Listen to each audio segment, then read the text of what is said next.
Hey y'all, so we're gonna lean into the comments of, hey, she's tone deaf. Is she really though? Is she? No, it's easy to think that someone's tone deaf because they sing a tone or a note that you haven't heard before. It doesn't mean it's necessarily good or bad, but when you don't understand the composition of sounds, music's tonality, and the way that they interact together, if it's something you're not used to, of course you're gonna say it's wrong. But it's okay. Think it's wrong. You know what? You go be great and think what you want to think. Um, the way that you can discover and play with your own tones is by doing. You have to get comfortable with making other people uncomfortable. A great voice warm up that you can do to play with your tones to help discover it is to find a note, go above the note, below the note, and back to the note, and play with it. So for instance, let's say ha is our note. We're gonna go ha, ha, ha, or you can even take it up a note. Go have us up, so like dun dun ha. Then you're gonna go up again, dun dun ha. Now, each time you do this, you're gonna have flexion. So, like, basically, as you go, you're gonna breathe slightly harder, but then you're gonna pull it back. So, so as you go, you're gonna go, or, or, like, there's different ways to play with that. And then also, you can self-reflect. So what is the best way to sing?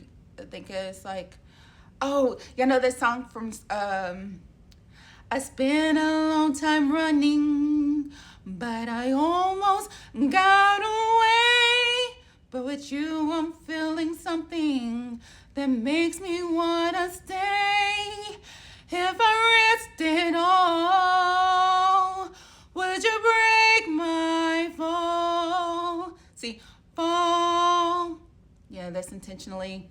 Oh, which is gonna create. Is that right or wrong? Well, is it what you wanted? Is that the sound you tend to create? Was that intentional? Because the way that he does that is actually quite beautiful to me. So, would you break my fall? How do I live? Because see, like with me, when I get to those notes, my voice gets more like, because I've been playing with that darker, raspier side of my voice, which was achieved from having a tonsillectomy. Yeah, I have no tonsils. But the fact that I've had so many surgeries over the years, it gives me that reverberation, which is kind of fun to play with now that I'm not afraid of it anymore. So, how do I live? Which is more than what you would expect to hear. But with me, I've been playing more like with, how do I live? Which to some people, they're like, oh, that's not pretty. Well, does it have to be pretty every time you sing? Or what about the, how do I live? Which is more like a graggly sound, but it's still more of a pure sound because that's the more unique sound of your voice. So play with those sounds and those tones that are really uncomfortable because, maybe that's the beauty and that's your unique sound and that's what's going to make you memorable. So instead of going like, how do I live? You can go, how do I live? Which is a little bit different, but it's just different enough to sound like you. So I'm going to challenge you. Go into those parts of your voice that are crackly, that are more cringy. Let's say cringy, but in a playful way until you discover what is your sound. Because anybody can mimic. A darn bird can sound just like someone else, but do you want to sound like other people or do you want to sound like yourself? I'm practicing sounding like Markette. Yeah, we're going to play with those discomforts until we make it great.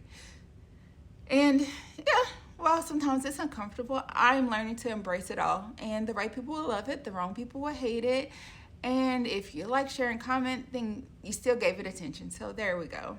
So thanks for watching. I hope this is helpful, and I hope that you get more comfortable being uncomfortable while persevering through it. And that is how I'm able to do it anyway. And I hope that you are too. All right. Mwah. All right. Love you all. Bye.